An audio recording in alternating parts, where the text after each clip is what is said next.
Let's make it a good one for both of us. We're going to 5 red lights, and we are off, having to wait an absolute age there for the lights to go out. Ricciardo goes down the inside there, and we do the little switchback, lovely little move. We hit the apex quite nicely, squeeze out Ricciardo, and that was a nice little switchback move to get the place back. So that's all. I was thinking this exact same thing while I was racing it. It's just great to see on the replay cameras. Makes it look even better because it's just the classic Luffield camera angles, the classic Luffield battles.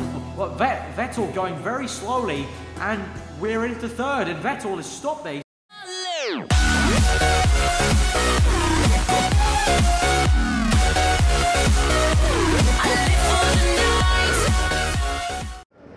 Hot and humid, tight and twisty, the Hungaroring is hosting its 30th consecutive Formula One race, and Lewis Hamilton is chasing a record 5th win here this weekend.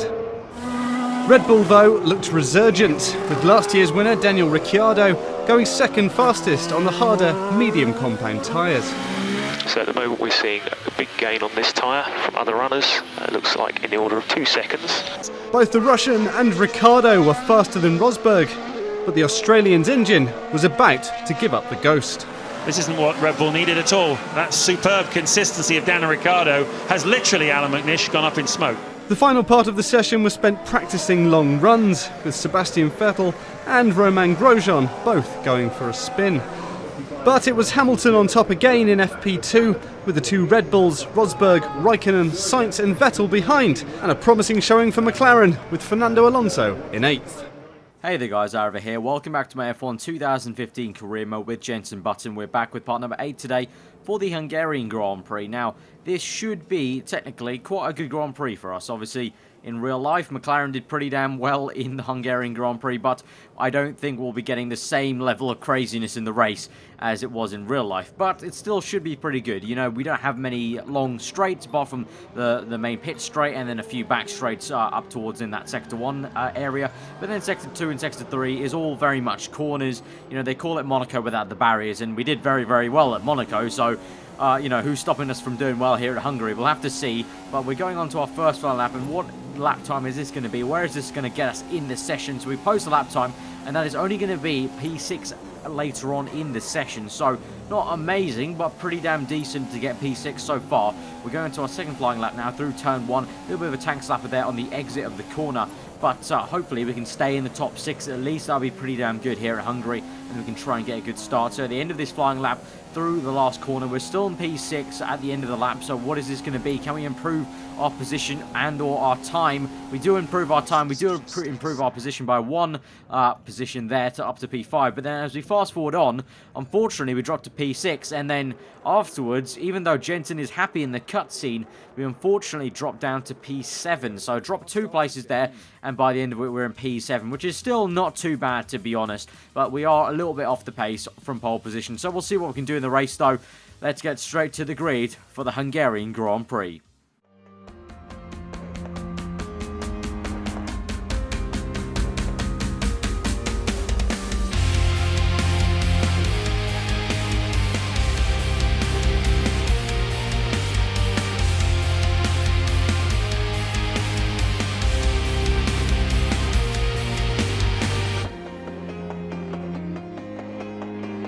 So here we are for the Hungarian Grand Prix. Fernando Alonso, our teammate, lies down in 16th place, and we have got into the top 10 once more in P7. Would have been nice to maybe crack that top 5, but you know, you can't do it every single race. And we got the Ferraris 3rd and 4th lying stern, and the Mercedes, surprise surprise, locking out the front row here at Hungary.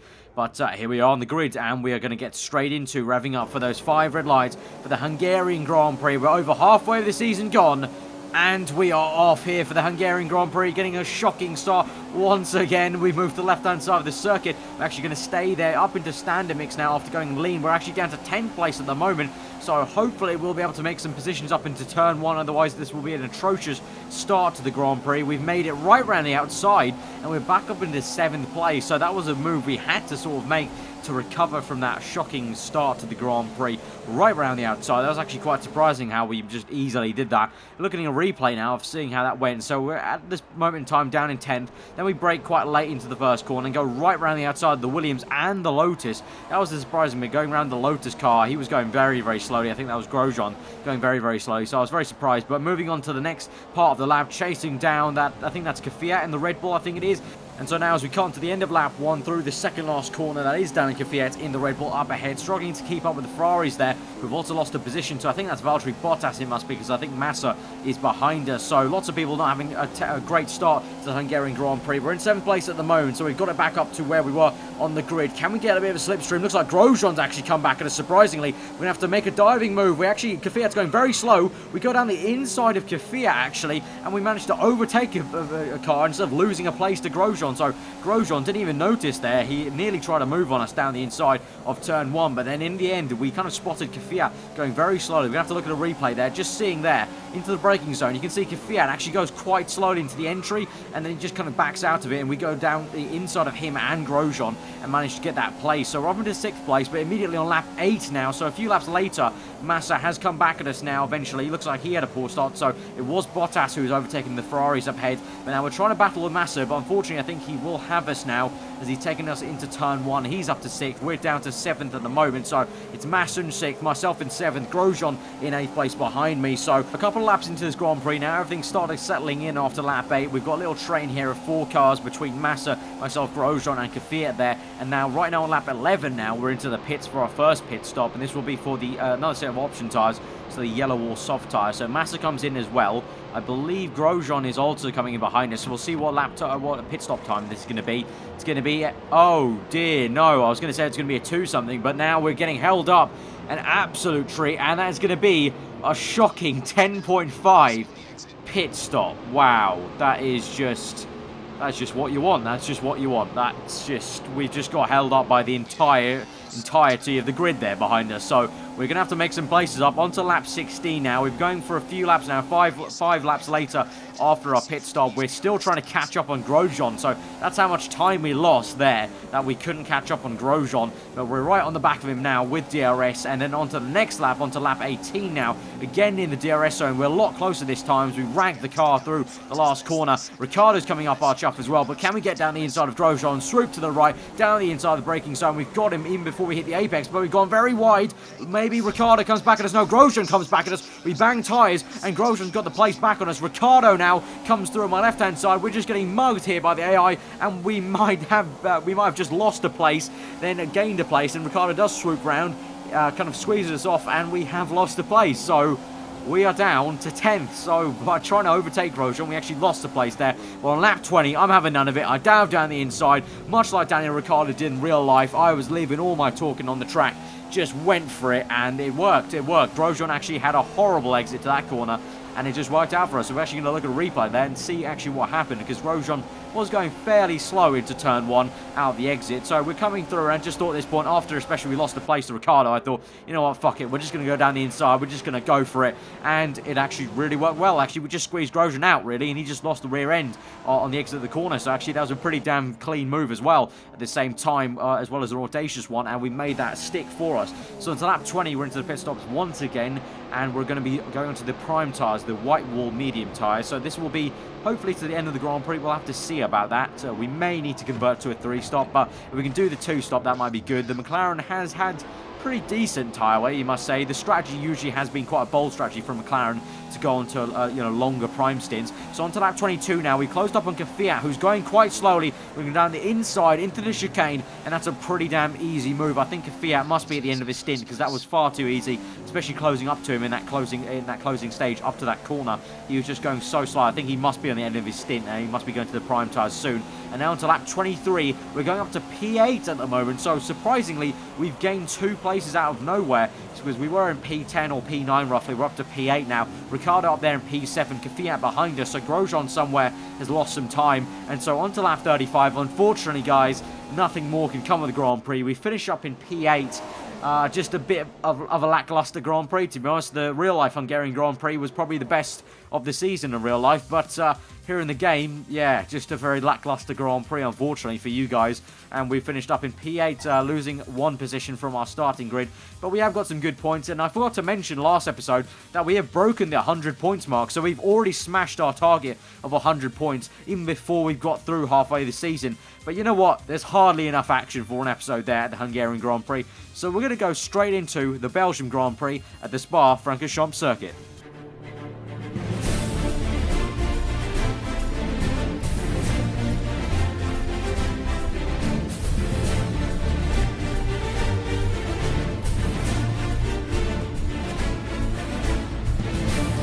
So it's time for the Belgian Grand Prix, and we have qualified in 16th place. As you can see clearly there, we are far from the top 10 here at Spa.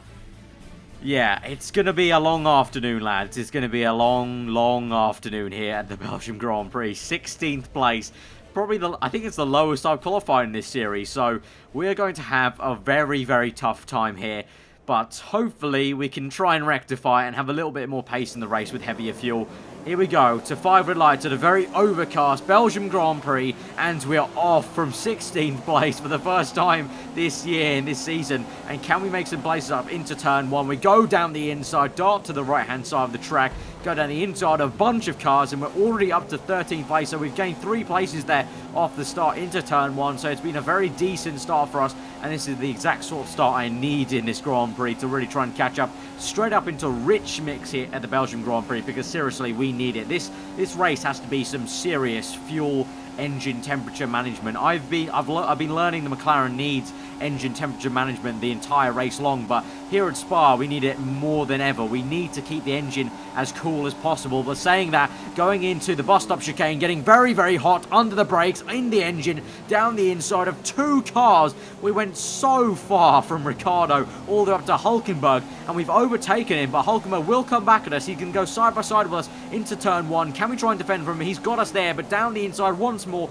into turn 2. Big hard fight, but we're down for 11th place now into turn 1, and that has been a very nice move. But we're going to have to look at a replay, because that was a ballsy move on Ricciardo and Hulkenberg. Look how far we closed up on both these cars. Just what braking that was. The brake disc absolutely glowing. I'm surprised they didn't fail on us and just explode in the middle of that braking zone, because that was such a distance to come back in the bus stop. But props to Hulkenberg. He saw us in the mirrors, gave us a little tiny space we needed just to make it. It was still very close. He by all means didn't just get out of the way for us, but he just gave us a tiny bit of room to make it stick. But now onto lap 3, immediately on the back of some other cars. So we've got pretty good pace here as we get right up signs there, having to lift off in the middle of that corner, which is usually flat. But down the inside of both these cars, down the inside of the Lotus and the Toro Rosso there, and we're up into the points now for the Belgian Grand Prix. But yeah, that was very close. That corner, which is usually flat on the left-hander, had to lift off and get very close to Sainz there. But we're up into 9th place at the moment on lap 4, having to squeeze Sainz off a little bit there into turn 1 to make sure we keep the position. But we're into 9th place now on lap 4. Coming on to lap 6 now. It's time for our pit stop. We're going for a pretty early pit stop, you must say. But you know what? I think this is going to be the strategy. Being on fresh tyres here at the Belgian Grand Prix, I think that's going to be the best position we can be in, just trying to attack like we did in Hungary on Danica Fiat. If we can have that sort of pace against cars that are maybe a little bit faster than us, then that's definitely going to help us. But if I do say so myself, guys, we've been working miracles at the moment. Up in 9th place when our pace in qualifying was good enough for only 16th. So something has changed overnight for the setup and whatnot. And we've seen stories in real Formula 1 where, you know, we've seen the Mercedes, likes of Rosberg and whatnot, saying that the setup gets a little bit better or sometimes gets a little bit worse as it goes overnight from Saturday to Sunday. Definitely the case here for us as we go through up towards Rouge. Lovely little camera shot there on board with Jenson, but definitely has changed. The car does feel a little bit better with heavier fuel. I think when we go towards the back end of this race onto lap 22, when the fuel starts to come out of the car, I think we may go back to the qualifying pace. So that'll be a little bit of a worry. But right now we're up into 8th place as Fiat makes a pit stop there. No, sorry, and that's actually Ricciardo, but Fiat's also in the pit stops as well. So both Red Bulls in the pit stops. We got them both on lap 11 here. here, and we're up into 7th place, but I think we're a bit desynced on the pit stop phases, so this isn't truly going to be our finishing position. I don't know, if it does end up being it, I'm not going to complain, but I don't think it will be. We're in 6th place at the moment, so gain 1 more place, down to 7th now as we're in the pit stop on lap 13, and I think this is now where we'll come back into our normal position, where we'll probably finish the race or thereabouts, because I think we're a bit out of sync with the Red Bulls and the Williams cars, who are, I think, stopping a lot later than us on the option tyres. But now we're onto the prime tyres now, the white wall tyres, and we're hopefully going to the end here at the Spa Grand Prix. So we're coming out here on the medium tyres, coming out of the pit lane now. There's a gaggle of cars there, so I think we're going to be overtaken by one of the Lotuses, and I think we've just got ahead of Alonso, our teammate. I think that's a Force India right behind us, I think, who is not for position. I think that Force India has been lapped for some reason, I think, because I didn't see how he got lapped, but he has been lapped. Alonso's behind us, but that's not the car behind us. But we're into 14th place. You can see up ahead, Grosjean and Perez are fighting very, very hard as we come down to the braking zone at the end of the Camel Straight. They're going side by side, so beautiful to watch up ahead as they have an absolute ding-dong battle up ahead, and looks like Grosjean's just about got him. Perez going very slowly. Can we get Perez now? He's gone very slowly into this next right-hander, the very understeery right-hander. We squeeze him out there on the exit, and we have got him for 13th place. Can we get on the back of Grosjean now and get both these cars on fresh tyres? These guys looks like they've been out for a bit of a while now, and on lap 14, can we try and get Grosjean? We're going to go through Pouan, flat out into 5th gear momentarily, up into 6th. Let's go swinging it through the left-hander, up the gears now to 7th, and then hopefully 8th just about at the end of the straight. And can we close in on Grosjean? Yes, we are in the braking zone. We go through the blind corner. We've tapped him a little bit, and there's been a little bit of contact. Maybe go right round the outside of Grosjean. Lovely stuff to watch, side by side through the next corner and the next one. And we're through, and we've just managed to squeeze through. That was wonderful racing with Romain Grosjean here at the Belgian Grand Prix. Last time out, we had to make a diving move at the Hungarian Grand Prix, and here we had a lovely side-by-side battle here with him on lap 14, and we are up into 12th place at the moment. But onto lap 19, we are now up to P9. So people have made their pit stops, and now we're only to P9. So only 2 measly points so far in this Grand Prix. So that's going to be a little bit disappointing considering we were up to P6. But Nasser, let's talk about Nasser. Nasser completely goes wide there. What on earth was he doing? I think he had a front wing off there. I was just about to say that it would be a bit disappointing to finish 9th after we were 6th place at one point in this Grand Prix. But Nasser has had an absolute mare there. Let's see on a replay what happened to him. So he's trying to close up on a Red Bull up ahead. So he's actually ahead of us at this stage, much ahead. And then, oh, God. Nasser having an absolute calamity there with a Red Bull. So here he gets the DRS open. I'm guessing maybe the DRS unsettled his car, I'm guessing, here through, yep, oh no, he just gets on the grass, then kind of comes back on track, hits the Red Bull, that unsettles the car enough that, you know, he breaks his front wing. So thankfully, because of his accident, we're up to 8th place, so thank you very much, Nasser, for that mistake of yours. So on lap 21, 1 lap to go by the time we come through the end of this lap. We're in 8th place at the moment, but I have a feeling there's a car in the pits. Is this going to be for position? Yes, it is. We're into P7 now. That's Carlos Sainz, I think. Oh, no, Danica Kvyat. Carlos Sainz is now overtaken Kvyat. That's Kvyat making a late pit stop. And on lap 22, we're going to come home for 7th place, all the way from 16th. I'm going to call that a massive victory here at the Belgian Grand Prix. Coming home for 7th place, a very solid 7th place. And that, well, JB's happy about that, and I'm happy about that, because that, considering where we started from, guys, that is absolutely awesome. 7th place, that is going to be 6 points in the bag, and I'm very, very happy with that, considering we were nowhere near points in qualifying. We've got 6 lovely points in 7th place, and we're still in 4th place in the Drivers' Championship. Vettel is closing up on us, as you can see, in 5th place, but we're still in the top 4 for the Drivers' Championship, which is absolutely mental to me. And in the Constructors, unfortunately, Red Bull had a very good showing here at Spa, so they're able to overtake us in the Constructors. So hopefully we can come back at them in the Constructors and try and get that 5th spot, or sorry, get that 4th spot, I should say, and we can try and stay in the 4th place for the Championship as well for drivers. That'd be great as well. But that has been a really action-packed episode, really good showing there at the Belgian Grand Prix, not so much at the Hungarian one, but you get those races. But if you did enjoy that race, guys, smash that like button, guys. Comment below what you thought. If you're around here, then do subscribe for daily Formula 1 content. But that has been another episode of the Jenson Button Career Mode. I'll see you guys next time. Hope you enjoy the rest of the day. I'll see you guys next time.